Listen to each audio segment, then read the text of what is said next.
Vidarbha news के सभी दर्शकों को नमस्कार। मैं सुलेमान मेमन, मेरे साथ में शकील जी। आज हम मेलघाट विधानसभा को लेकर एक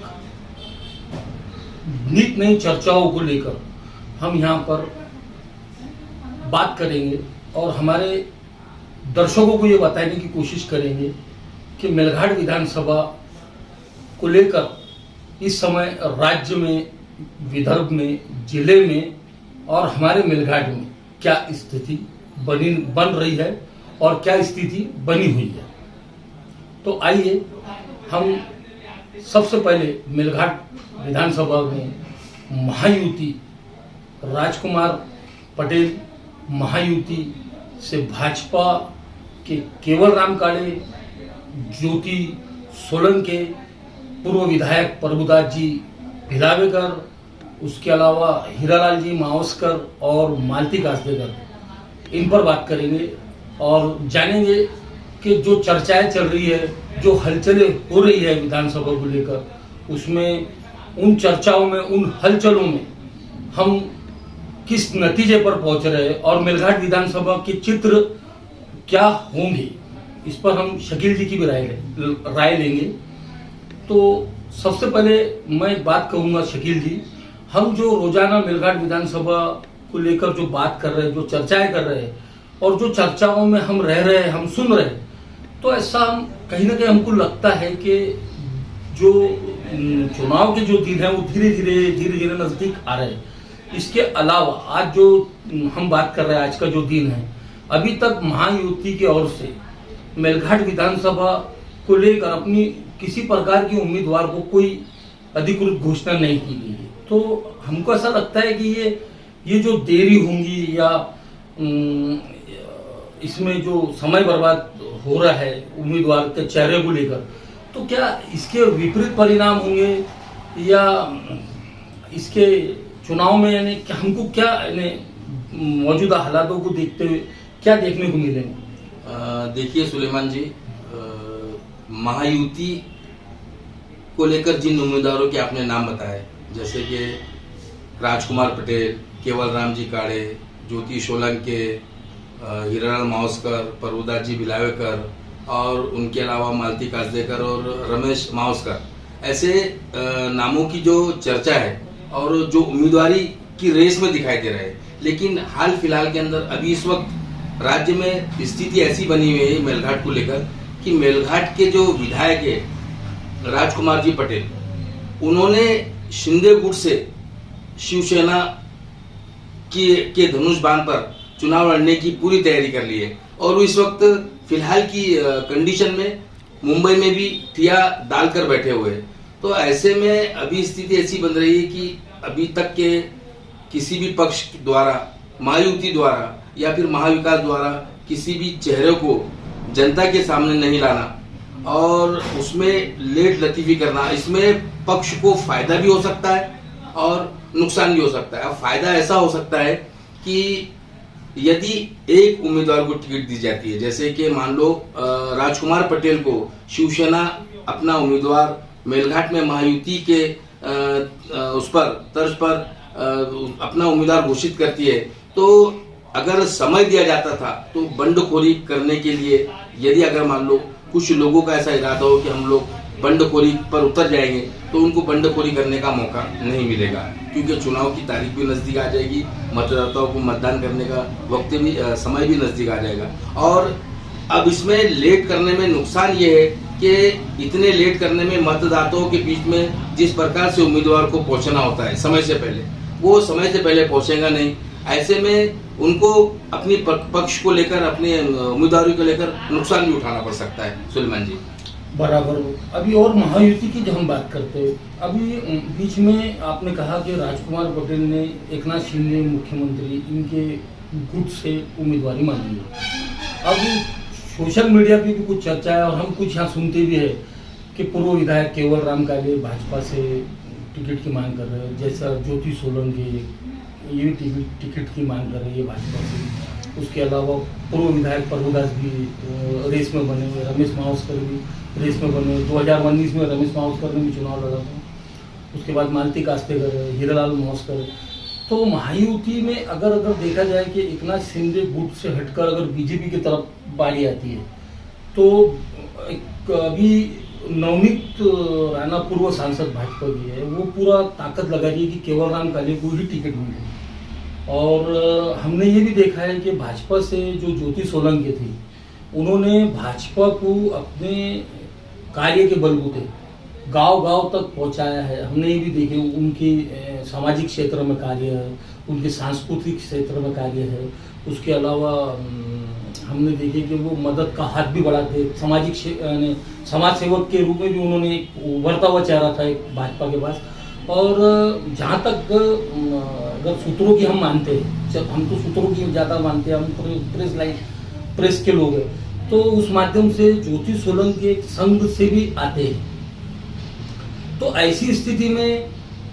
केवल राम काले और ज्योति सोलंकी के हम अगर उम्मीदवारी को लेकर तुलना करें,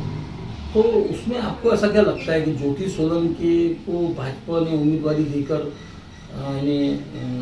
यहाँ मजबूत उम्मीदवारी हो सकती है कि अगर मान लो वो एकनाथ शिंदे की गुट से हटके भाजपा की तरफ अगर महायुति का रुझान होता है चुनाव लड़ने का, तो वो स्थिति में यानी केवल राम काले पूर्व विधायक और अभी जो भाजपा में अभी आए, और ज्योति सोलंकी, ये एक भाजपा के लिए ने बहुत अच्छी बेनिफिट स्थिति में थी। बराबर है सुलेमान जी, आप जो बता रहे हैं कि ज्योति सोलंकी और केवलराम जी काड़े, तो केवलराम जी काड़े इसके पहले वो भाजपा से बहुत दूर थे। महाविकास आघाड़ी में इस समय जो देखा जाए तो महाराष्ट्र नवनिर्माण सेना के संस्थापक जो है मन्नादार शिंदे, इन्होंने कांग्रेस से उम्मीदवारी मांगी है। उसके अलावा कांग्रेस के जो पूर्व सभापति है दयाराम काले, उन्होंने उम्मीदवारी मांगी है। उसके अलावा डॉक्टर रवि कुमार पटेल धारसिंगे, उन्होंने उम्मीदवारी मांगी है। परतवाड़ा के हेमंत चिमोटे है, तो उन्होंने भी उम्मीदवारी मांगी है कांग्रेस से। इसके अलावा गंगा जावरकर जी है। तो ये जो महाविकास आघाड़ी का भी है, इन्होंने लगभग, इनको भी मैं अगर देख रहा हूँ, आप भी देख रहे हैं चर्चा में शकील जी, तो इनका हम एक 1.5 माह से ही देख रहे हैं कि इन्होंने इंटरव्यू दिए है, तो कांग्रेस के बड़े नेताओं से मिले, जिले के नेताओं से मिले, अपनी उम्मीदवारी का कच्चा चिट्ठा रखा है इन्होंने। तो यहाँ भी उम्मीदवार को घोषित करने में भी मैं देख रहा हूँ कि काफी समय लग रहा है, और इनकी उम्मीदवारी को जो है पार्टी स्तर पर जाहिर नहीं किया जा रहा है। यहाँ भी एक चर्चा का विषय, हम रोज ही लोगों से मिल रहे हैं, कई लोग हमें चर्चाओं में बताते कि अभी सर्वे भी हुआ है, तो सर्वे में कौन आगे है, अभी किसी का नाम हम नहीं लेंगे उसमें, लेकिन बतौर जैसा पार्टी ने अभी तक, इसने महायुति के फैट में महाविकास आघाड़ी का कांग्रेस की तरफ जाती है, तो इन लोगों का जो उम्मीदवारी को लेकर दावा है, इस पर भी अभी तक कोई महाविकास आघाड़ी ने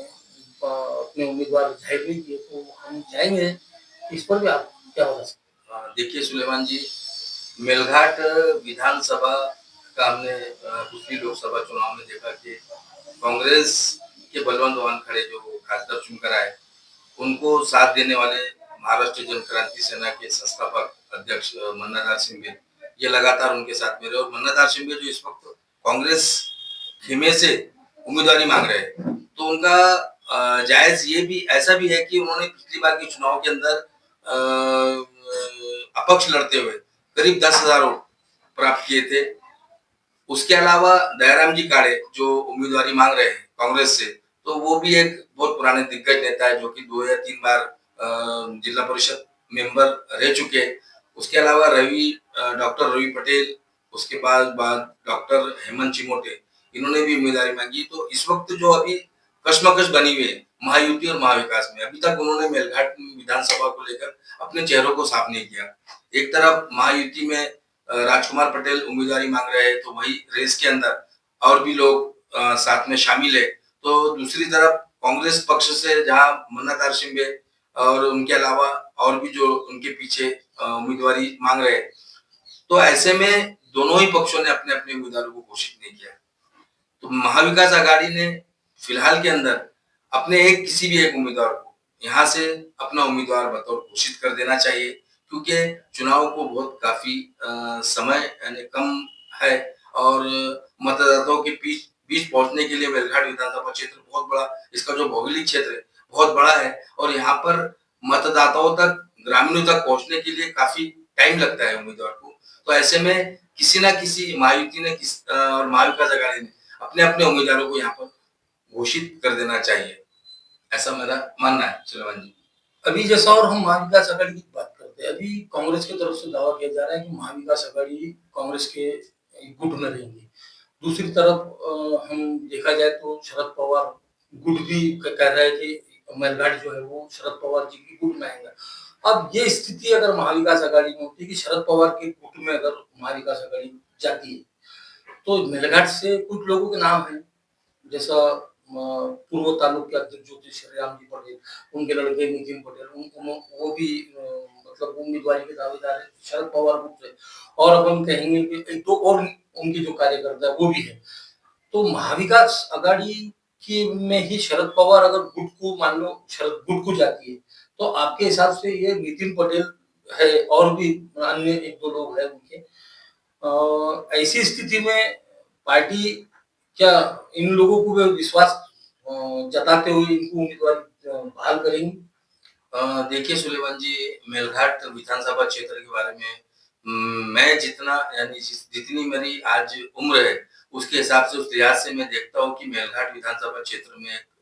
कांग्रेस का जो पंजा है वो एक ऐसा निशान है कि लोगों के दिलो दिमाग पर उसकी छाप बैठी हुई है। और रहा सवाल शरद चंद्र जी पवार, जो इसके पहले राष्ट्रवादी से तो घड़ी संभल से थे, घड़ी संभल से भी इसके पहले अपने केवल राम जी काले ने अपने राजकुमार जी पटेल ने चुनाव लड़ा था। घड़ी का जो सिंबल है वो भी उनके दिलो दिमाग में बैठा है। तुतारी जो सिंबल है शरद चंद्र जी पवार की, जो राष्ट्रीय महाविकास आघाड़ी के साथ है, तो अगर इन तुतारी को अगर जाती है और तुतारी के लिए अगर मान लो श्रीराम पटेल जो है, जो तालुका अध्यक्ष थे राष्ट्रवादी के, और उनके जो सुपुत्र है नितिन पटेल को अगर तुतारी दी जाती है तो उनको यूँ समझ लो कि अभी वो नए हैं और उनका चेहरा भी नया है और इतने लोगों तक पहुंचना, इतना जनसंपर्क कायम करना, उसके बाद पूरी महाविकास आघाड़ी के पूरे लोगों को साथ में लेकर चलना, अभी उनके लिए पूरा तजुर्बा उनको नहीं हुआ है। इसके लिए महाविकास आघाड़ी ने जरूरी है कि कांग्रेस को ही मैदान में उतारना चाहिए और कांग्रेस ही यहाँ पर बेहतर फाइट दे सकता है। फिर हम देखते हैं कि महायुति हो या महाविकास आघाड़ी हो, ये तो लगभग महायुति भी चुनाव में अपना उम्मीदवार देंगी, महाविकास आघाड़ी भी अपना उम्मीदवार चुनाव में देंगी। अब इनके बीच में इस बार हमको निर्दलियों की फौज फाटा भी बहुत ज्यादा पैमाने पर देखने को मिल रहा है। जिस तरीके से आज नामांकन पत्र भी जो उठाए जा रहे हैं, जो अर्ज उठाई जा रही है, तो इससे बिल्कुल ये संकेत है कि इस बार निर्दलियों की फौज फाटा ज्यादा रहेंगी। चुनाव के पूरे घमासान होने के संकेत दिख रहे हैं, रणभूमि अच्छी बड़ी होंगी मेलघाट विधानसभा की। तो इसमें सबसे चर्चित चेहरों में अगर देखें हम तो रमेश तोटे जी है, अभी जो निर्दलीय फॉर्म उठाया है, हालांकि उनका भी संपर्क काफी अच्छा तगड़ा है और वो संपर्क के अलावा कई नेताओं के भी उनके संपर्क में है। ये चर्चाओं के माध्यम से हम बता रहे हैं। फिलहाल शकील जी, महायुति महाविकास आघाड़ी के उम्मीदवारों के बीच में निर्दलीय इस बार हमको कुछ ज्यादा संख्या में दिख रहे हैं, तो इससे चुनाव भी घमासान होने की, निर्दलियों के साथ में जो संख्या आएंगी उम्मीदवारों की, तो इससे चुनाव भी एक घमासान रूप लेकर नजर आएगा इसमें। तो इसमें आपका क्या बोलना है? बराबर है सुलेमान जी। पूरे महाराष्ट्र की राजनीति को अगर हम देखें तो पूरे महाराष्ट्र की राजनीति में उथल पुथल देखने को मिल रहा है और मेलघाट में भी लगभग यही देखने को मिल रहा है कि महायुति और महाविकास आघाड़ी जो है वो अपने अपने उम्मीदवारों को बतौर उम्मीदवारी देगी, लेकिन उसके अलावा अपक्ष उम्मीदवार भी यहाँ के समीकरण बिगाड़ने में एक अहम भूमिका निभा सकते हैं। और यदि ऐसा होता है तो मेलघाट के जो चुनाव के जो नतीजे आने वाले हैं, जो नतीजे घोषित हो गए, वो बिल्कुल अल्प मतों पर बहुत कम हेरफेर के अंदर यहाँ के चुनाव के नतीजे घोषित हो सकते हैं और मेलघाट विधानसभा में समीकरण बिगाड़ने में अपक्ष के उम्मीदवार अपनी अहम भूमिका निभा सकते हैं। सुलेमान जी, मेलघाट विदर्भ न्यूज स्टूडियो से ये थी हम शकील जी पत्रकार, मैं विदर्भ न्यूज चैनल से सुलेमान मेमन, ये थी हमारी विधानसभा चुनाव मेलघाट को लेकर चर्चा। अब इसके बाद विदर्भ न्यूज चैनल सीधे मतदाताओं के बीच जाएगा और मतदाताओं के बीच जाकर उनकी समस्या, उनके पसंदीदा उम्मीदवारों के बारे में जानकारी हासिल करेगा, जो हमारे दर्शकों तक हम विदर्भ न्यूज चैनल के माध्यम से पहुंचाएंगे। आपका बहुत बहुत धन्यवाद। विदर्भ न्यूज देखते रहे।